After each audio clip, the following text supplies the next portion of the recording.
Так, этой печечке у нас уже год.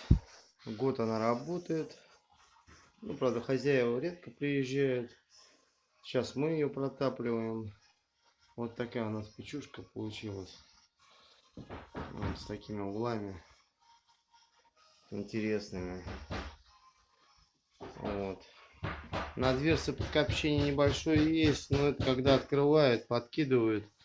Неправильно открывает дверцу. Вот так заклиновочка у нас идет. Печечка работает. Полностью работает. Буковка N. Это заказчик захотел с буковкой N.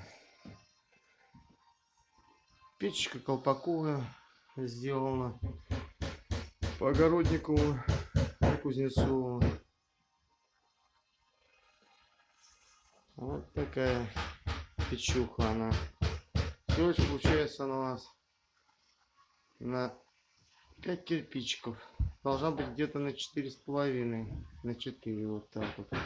Но сделали за счет того, что топочную расширили из-за дверцы. Ну так, вроде работает исправно, греет. Шириной она на 2,5 кирпича. Сейчас зайдем в другую комнату, посмотрим заднюю часть.